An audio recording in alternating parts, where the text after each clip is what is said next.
Let's see. Do we have Dr. Hora here? Yes, he is here. And Sarita? Yes. And Patty? Yes. And Michael? Jay. Yay. All right, Dr. Hora, we have Ojai, we have Denver, and we have Sarita in Captiva, Florida. Yes. Oh, wow. All right, we have the meeting here this morning on the topic of living moment by moment in timelessness. Yes. And what we have been discussing is some aspects of living in time. And it seemed to us that living in time and the sense of temporality, there are various ways in which we can be involved in it, but that it is actually all a form of self-confirmatory ideation. Yes. And that temporality is an aspect of the human experience Yes. that we could be liberated from. Right. And so we have then looked at the issue of timelessness, and it seems that that is based on the good of God, which already is. Correct. Yeah, coming to us from moment to moment. Yes. So that is basically what we have been discussing. We went into some greater detail as to the various ways in which we are involved in time, and therefore prolonging our attachment to temporality. Yes. So we would like to start asking a question here, and it's actually a question that you raise in the chapter on time and timelessness, but don't answer. And here is Jan, who would like to introduce the question. Dr. Hora, Yes. this is Dan Kovac. Who is that? Dan. Dan. Dan. Dan. Yes. Okay. What is the difference between now as an aspect of the present and a timeless now? Well, now can be interpreted as a time frame as the present. Yes. Yes. Yeah, you say that in the book, or read what you said here. Yes. We have to understand the difference between now as an aspect of the present and moment by moment as an aspect of timeless. Right. The realization of the difference of now as a time frame Yes. and moment by moment as an aspect of the dynamism of the timeless is helpful. Yes. But you are not saying what the difference is. Could you explain that a little further? And the difference is self-explanatory. If I'm thinking, if we are thinking in terms of a time frame, then we are prisoners of time. If we are, as we understand now and moment by moment, then we are in an extra-temporal dimension. And that is eternity. That is what the Bible calls eternity. I think in eternity, there is neither time nor space. It is the realm of divine reality. And in order to understand timelessness, it's good to understand the event of understanding. What happens when we understand something? In the moment of understanding, we can become aware of the fact that it takes no time at all to understand anything, something, and that the so-called temporal spatial coordinates of life are suspended in the moment of understanding. That it is a spiritual event taking place in consciousness. It's a very interesting thing, and it is like peeking under the curtain of time. Every time an understanding occurs, we have got a glimpse of eternity. But it is both timeless and beyond space. That's what it means when we see the temporal spatial coordinates of life are suspended. In that moment, there is neither time nor space. There is a direct contact with infinite mind.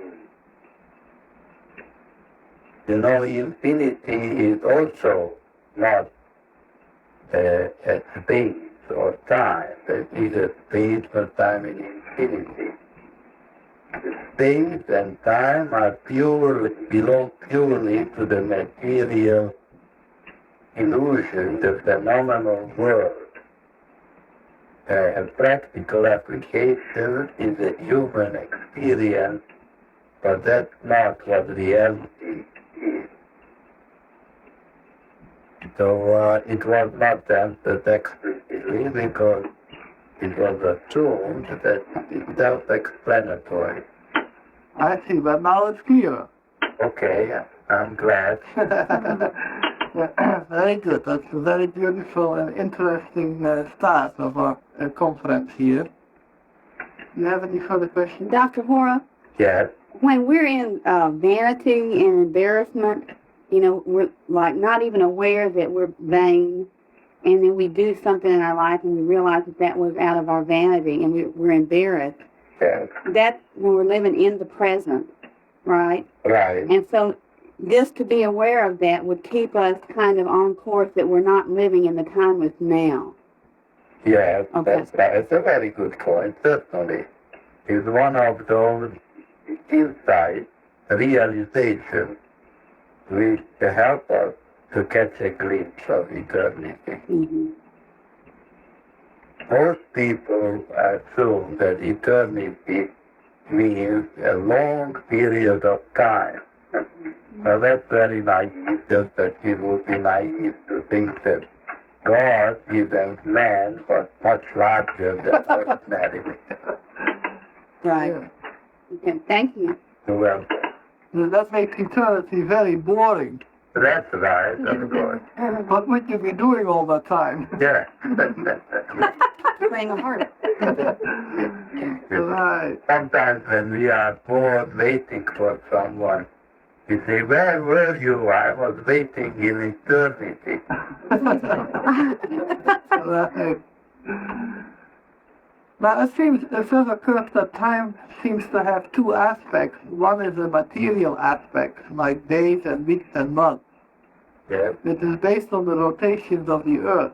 yes, And also a mental aspect, like in ambition and worry and pride and shame. that's right. Yes, yes, that's right. I was wondering if people would live on a space station out of the Earth orbit, Yes, would they have less of an experience of time, since they are not participating in the rotations of the Earth? but they would still have a way of orienting themselves in time and space. You know, the computers, Yes, the user center, they help them to maintain the sense of time. the awareness of time and space in terms of relationship to other planets and distances and speeds of travel. And so man, under the technological man needs this kind of convention and orientation in time and space. But the interesting thing which we don't know enough about is that people apparently who travel in space, the aging process slows down. Yes, I've heard of that. So, if you take a trip to outer space, you may come back younger than when you left. Yes, yes. That's a very interesting aspect. That is called science fiction. Uh-huh. Yeah. All right, now let's go around now and go to Ojai and ask if there's a question in Ojai. Let me just come back to the issue of time. Uh-huh. Aging. Yes, The aging is also a great mystery. yes, As if the physical is mental, then we can ask the question, then what is aging? yes, And what relationship is there between a sense of time and aging, which is very, very easy to see that the more we are time-bound in our thoughts, the more we are inclined to age rapidly. yes, And some people age at a faster pace than other people. uh-huh. For instance, musicians don't seem to age as fast as other people. Hmm. What would be the meaning of that? Is it possible that the music lifts them out of a sense of time? Hmm. They can lose sight of time if they are deeply immersed in music. And it would be one explanation of the longevity which we can observe in great musicians. Yes. Well, it seems that rock musicians die sooner. And they are not immersed in music. No, no. They're immersed in sensualism. Yes. Yeah. But that shows that music, as you say, is ideas. Right. And when these ideas are timeless, Yeah. then it slows the aging process. That's right. And when they are very experiential and sensual, then it hastens it. Well, of course. Right. There's a But question wouldn't here. it relate Come to, up, come I up. just want to ask if it'd be related to dance and art and all the creative art, the same as music. Yes, other creative disciplines may have the similar effect. But music seems to be more so than anything else.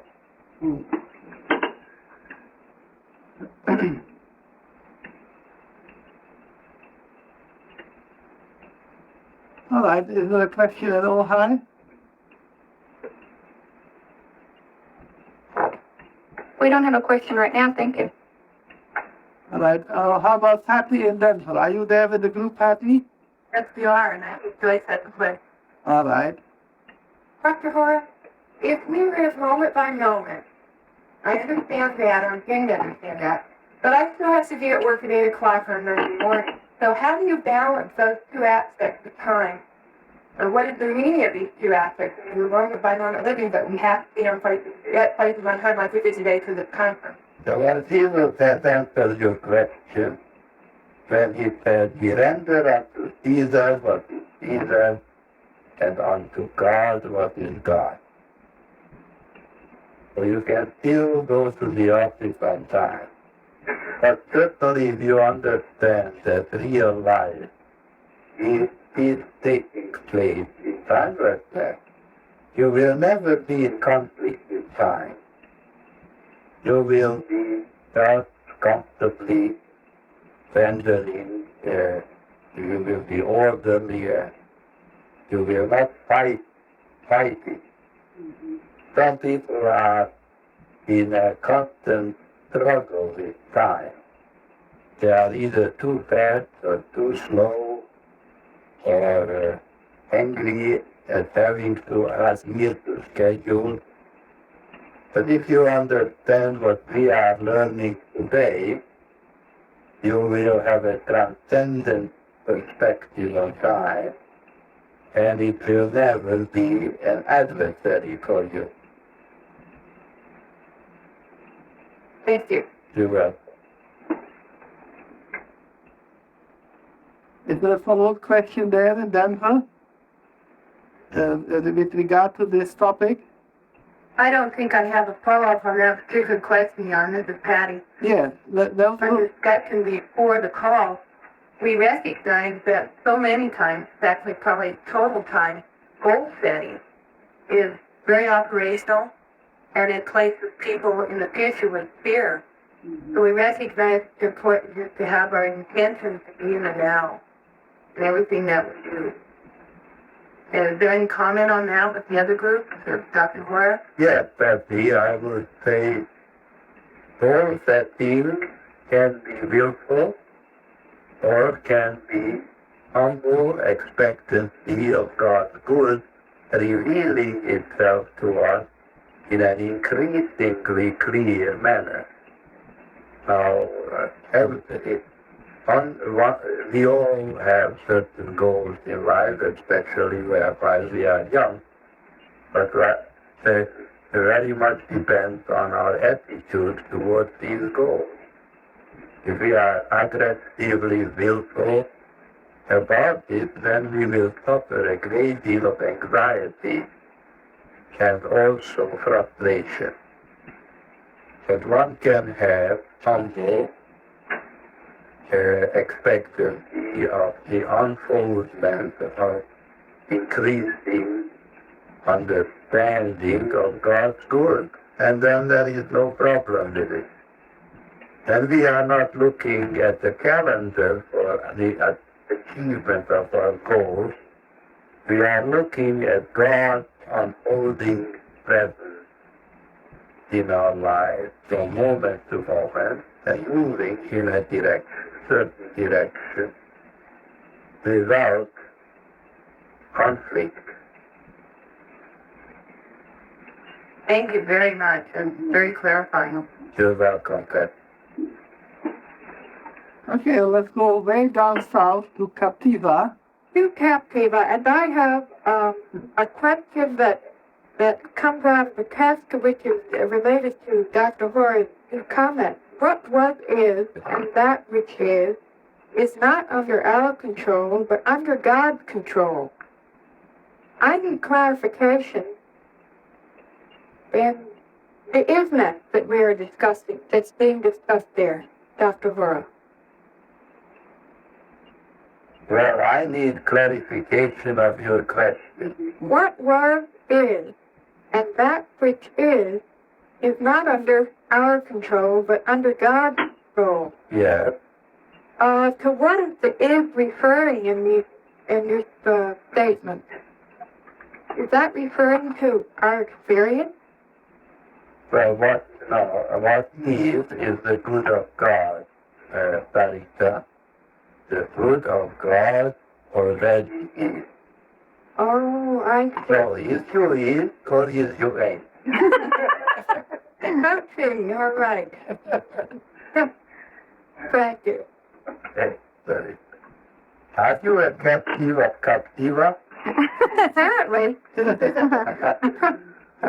Are you referring to the Bible statement, Sarita? There's discussion in the book. As I now see that I have always thought that what was is, it refers to God. And in this text it says God is the only power and intelligence. What was is. And that which is not under our control, but under God's control. Yeah. So what was is referring to God, isn't it? Right. What really is always God. Bible in Ecclesiastes, we read the following illuminating statement. That which has been is now, and that which is to be has already been. But God requireth that which is past. Hmm. Do we all know this? That is? Not everybody here. No. Can someone explain it?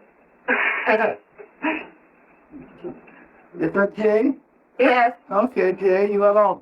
Man, I was just laughing that I was using that statement yesterday and I caught myself knowing full well I really didn't understand what it was saying because God requires the time. Yeah, most people stop on that. Would you explain it, Dr. Hora?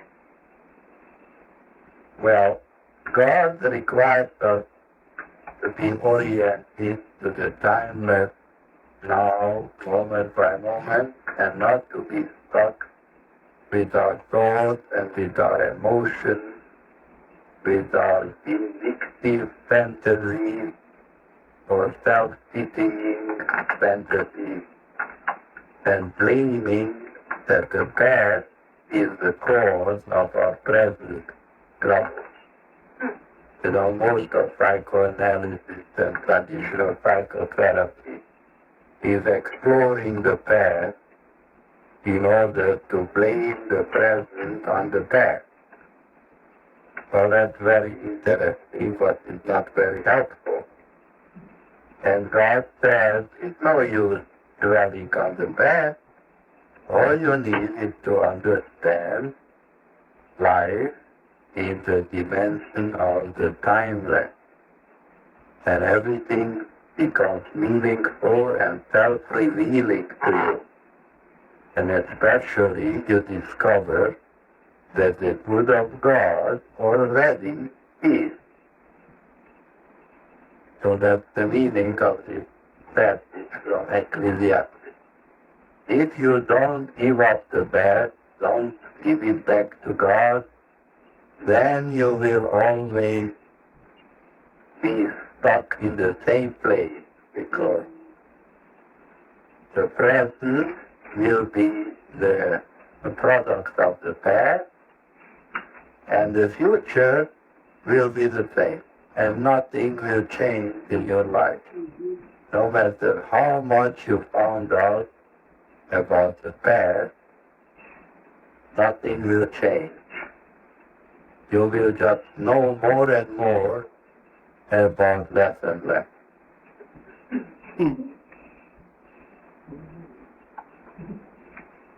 So it would be the willingness to stop blaming and give the past up, stop carrying it around. Exactly. Exactly. And that's what we do in method psychiatry. We have abandoned the universal tendency of cause and effect reasoning. And instead of asking why is this what seems to be, you say, what is the meaning of what seems to be? So we do not get stuck in the past.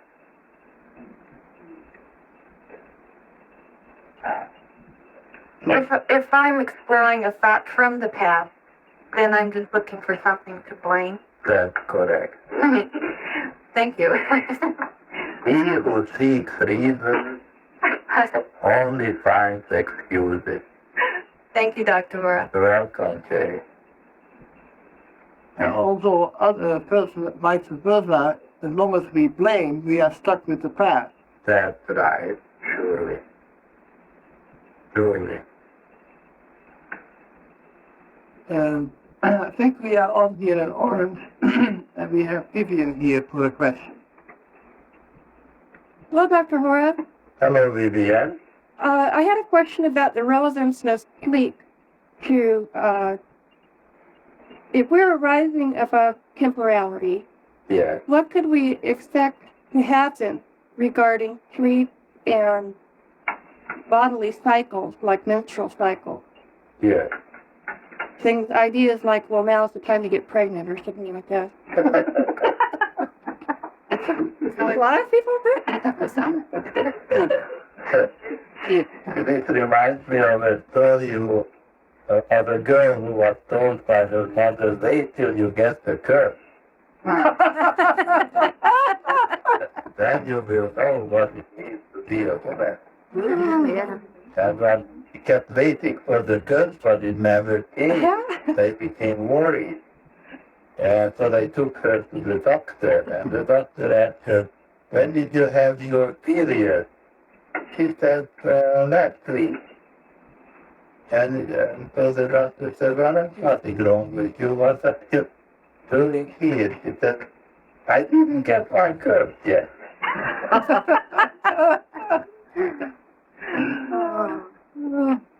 The Bible says the curse causeless shall not come.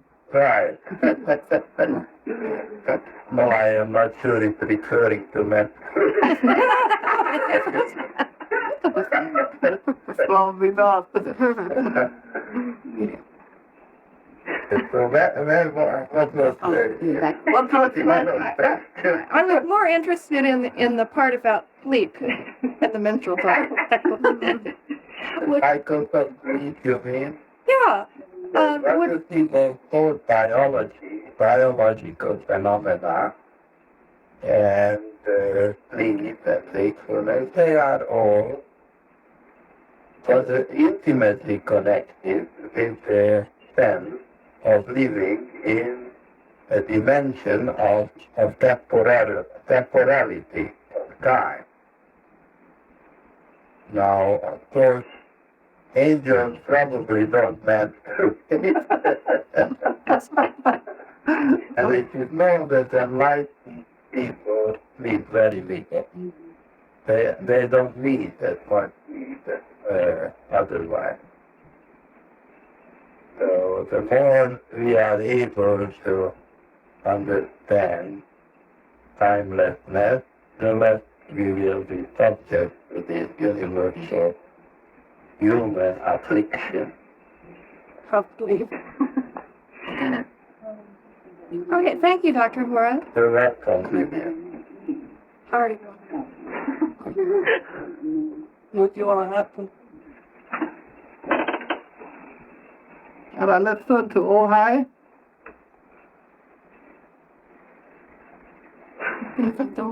Dr. Hora for Jay. Yes, Dave. And following along with that same thought as far as sleep is concerned, so I've read that early morning is a good time to study and meditate.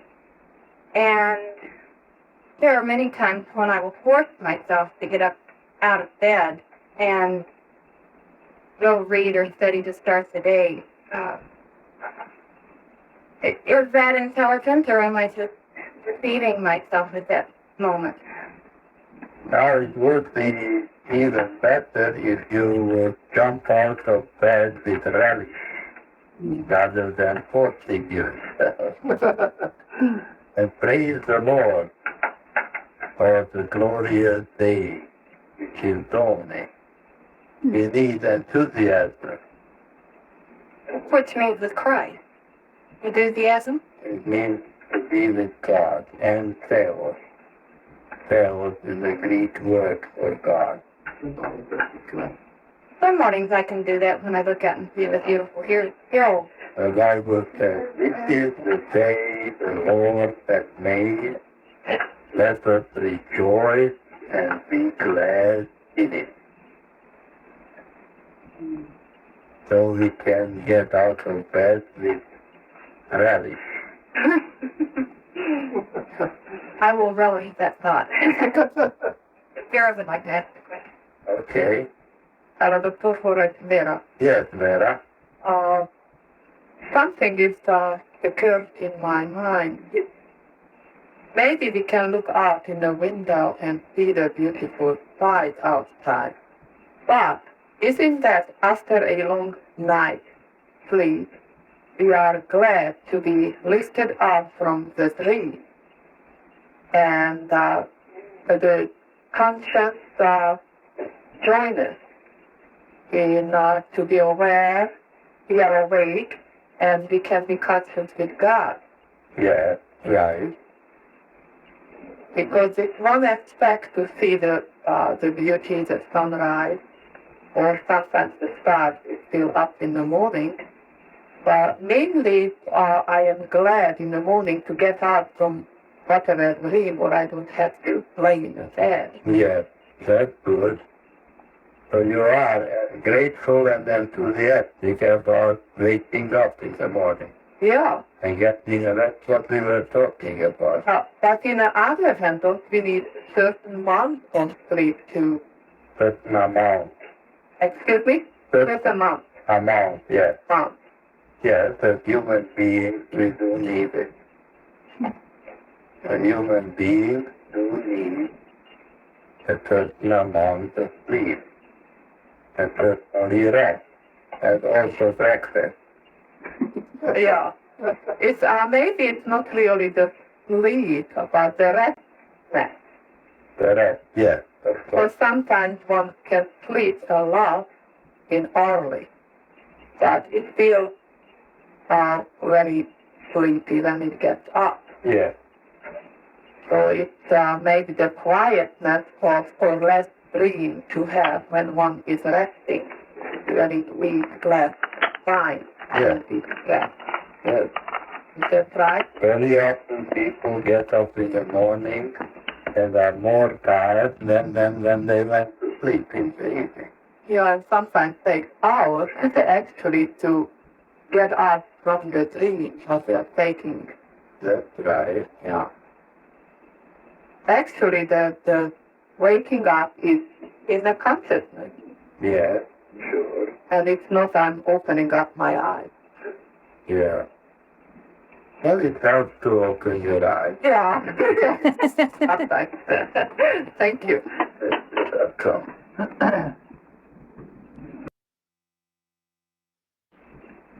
Well, duality would imply that there is God, good, and also something else equally real, that is. Which means that the problems which we are referring to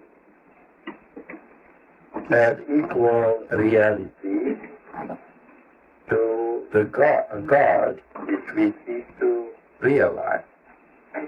But the problems are not realities, they are phenomena, which means they are appearances. Therefore, it's not dualism that we are confronted with, but is the necessity of distinguishing between what is and what ain't. Thank you, that's all. Yeah. You're welcome, Fatty. How about Sarita? I've been lifting a very heavy curtain for years, a theater curtain. As I took the curtain today, this curtain could be a veil. Is it possible, Dr. Hora, the curtain that we're peeking behind? Yes, the curtain could be a veil, or it could be a carpet, or you could hang it on the window. And ultimately, what we desire to do is to let it drop completely. In fact, within reason. Within reason. Or to transcend it. But you ask yourself, what is the meaning of a curtain? The meaning of a curtain is that something that blocks our vision, right? Wanting to block our vision. Something that blocks our Oh, yes. So naturally, we would like to remove the curtain, or transcend it, or make it transparent, perhaps. There are many ways. But always, the gaze is longing to reach beyond it. And so the dimension of time and space, it is a curtain which blocks our vision of eternity, of infinity and timelessness.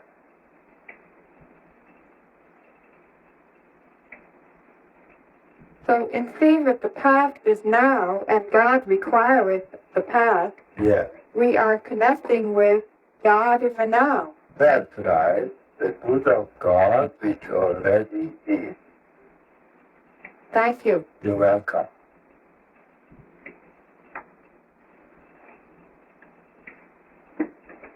We are back here in Orange. Did anybody hear?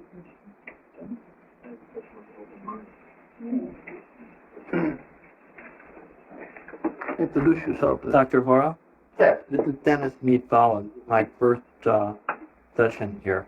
I welcome you. Thank you.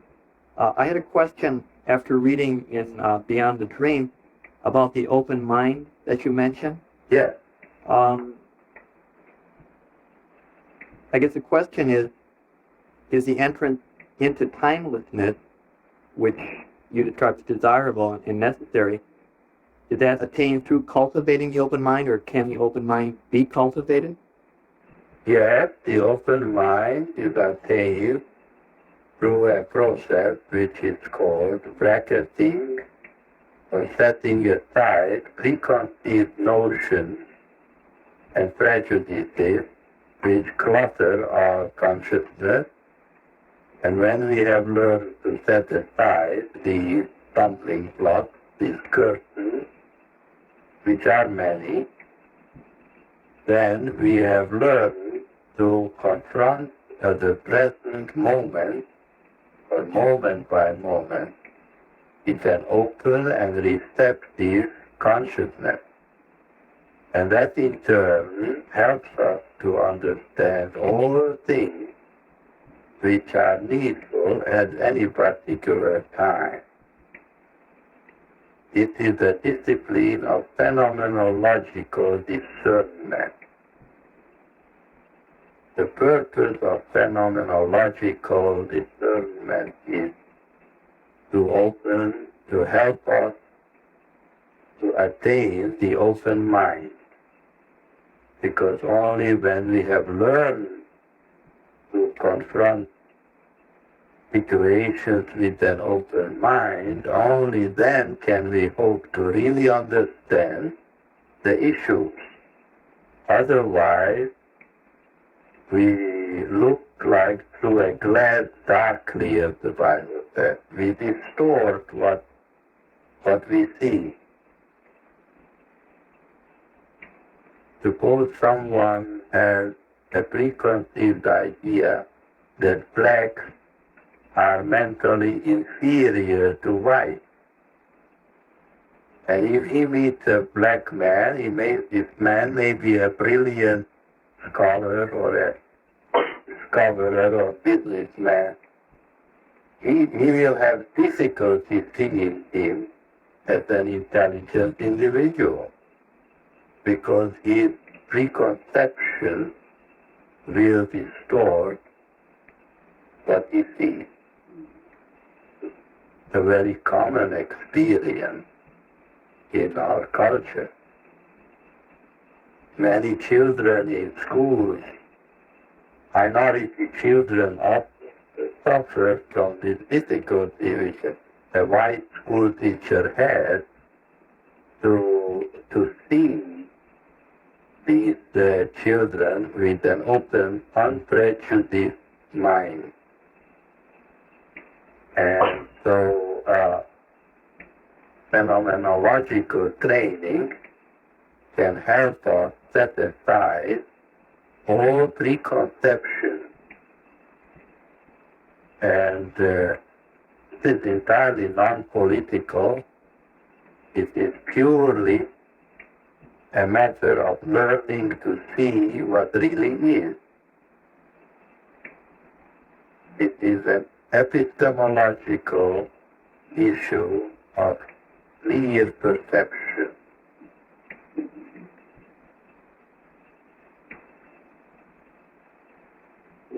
It leaves me with another question, which Yes. I think you've answered, but if we are able to look at the world with open mind, Yes. how do we describe what is filling our mind? What is that isness that we're seeing, that actual truth? Well, if you're going to try to determine in advance what your open mind is going to see, at that point you have attained a closed mind. Okay. Right? Right? Can you see that? Mm-hmm. Okay. Thank you. You're welcome. Yeah, Nancy, go ahead. Dr. Hora, this is Nancy. Nancy? Yeah. Okay, Nancy. Following that same idea, if you're waiting for an inspired thought and it doesn't come and it seems like you have to wait, Yes. is that because you have an idea of what the inspired thought is supposed to be already? That's right. So that's the problem. Yeah. God is instantaneous, is not slow. Yeah. Yes. So if there, it seems to be slow. If I'm sitting there going, come on, let's go. But seems to be taking his sweet time. Yeah. It means that we are not receiving it. Mm. No. We're not receptive. Right. Something clogs our perception. Is it?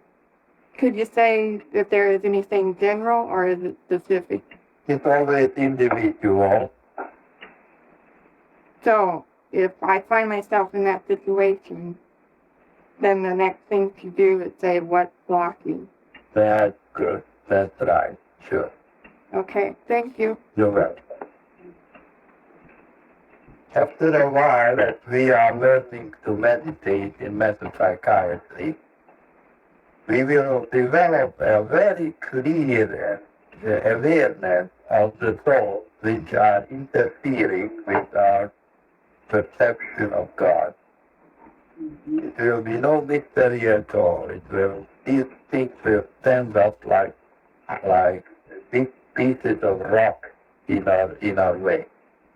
And so we will know that there are certain thoughts which we have to let go of in order to perceive the presence of God. And that's what meditation is all about. Clearing the way. Preparing the way of the Lord. Make straight the highway in the desert. Every mountain of selfishness shall be brought low, and every valley of sensuality will be exalted, and the rough places will be made plain, and the crooked shall be made straight. This is the process of meditation. Clearing away the debris so that we may receive the healing message.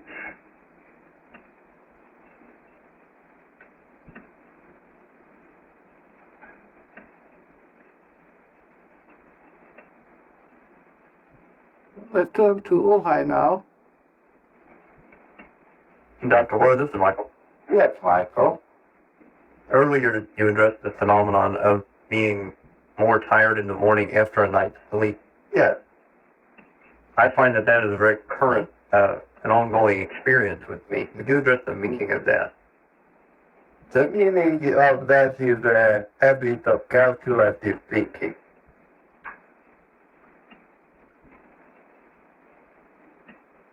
Some people are very busy all night trying to figure things and solve their own problems through a process of calculative thinking. And that's exhausting. And it never succeeds. Yeah, you're right. Oh, that's helpful. Thank you. Because I usually, as I drop off to sleep, I'm thinking about what I'm going to have to do the next day. Right. Oh, thank you. Right.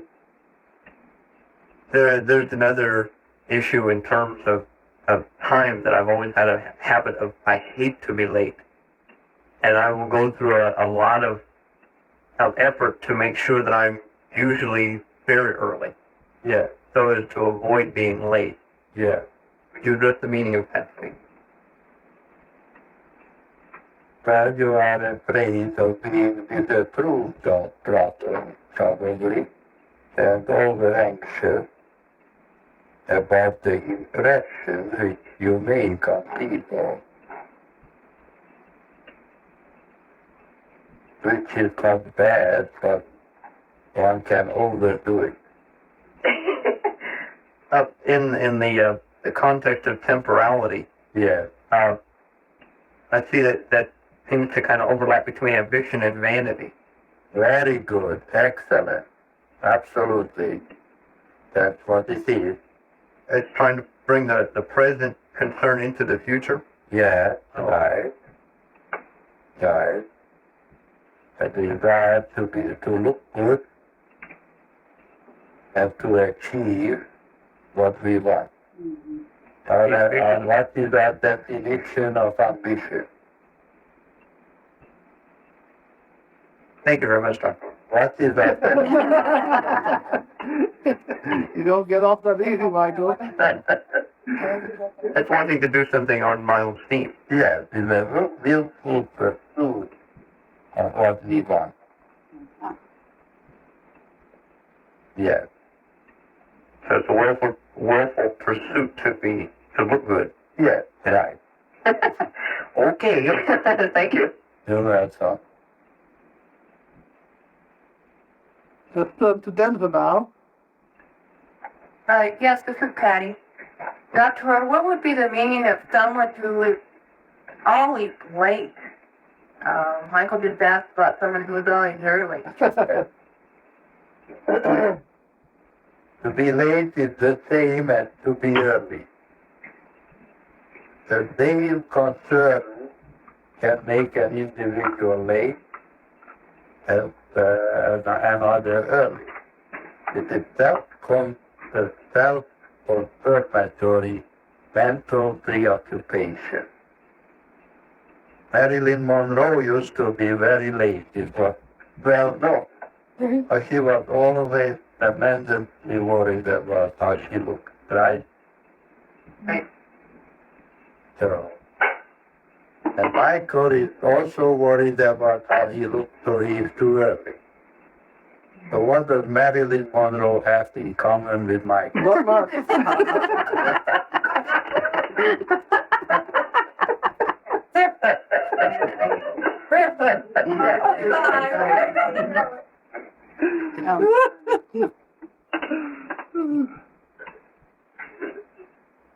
Being late cannot be an aspect of a lack of respect. It could be, yes. Uh-huh.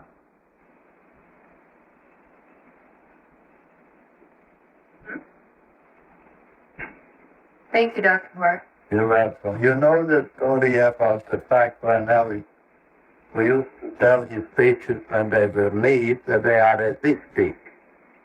Uh-huh. And when they came early, he would say, "You're too anxious."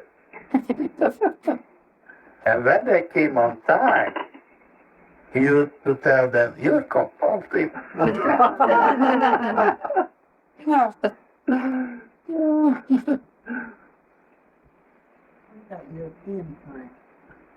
Oh, lady. You can't live in psychoanalysis. No. And how is it with God? The psychoanalyst always wins.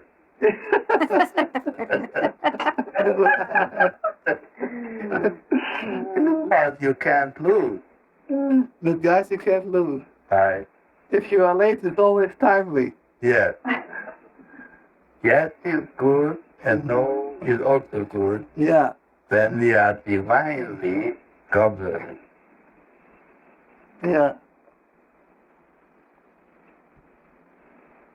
All right, Sarita, it's your I turn. was just thinking that then we could be beautiful without unnecessary printing to make us late. Is that right? Spiritual beauty. Spiritual beauty.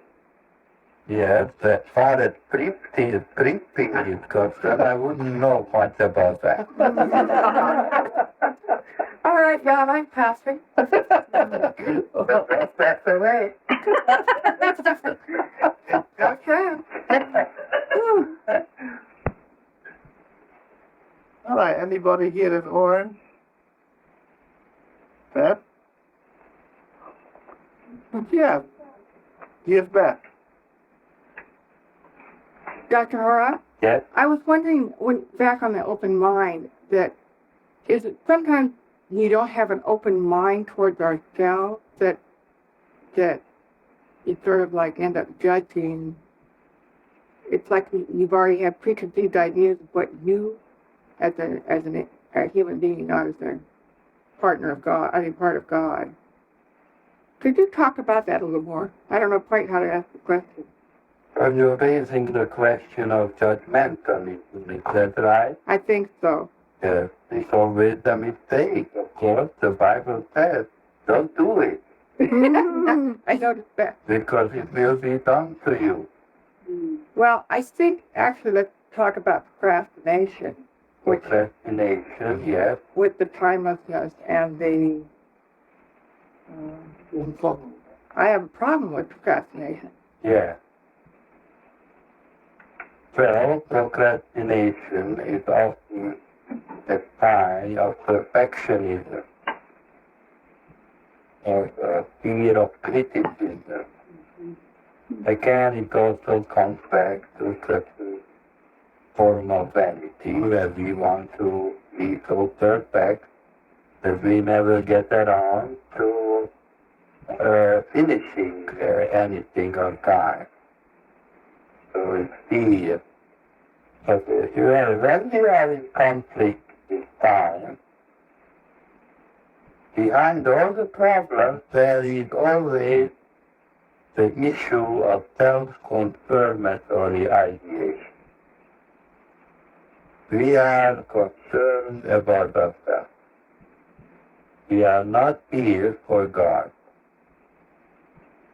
Oh, And the remedy to these problems is a greater understanding of how to be here for God.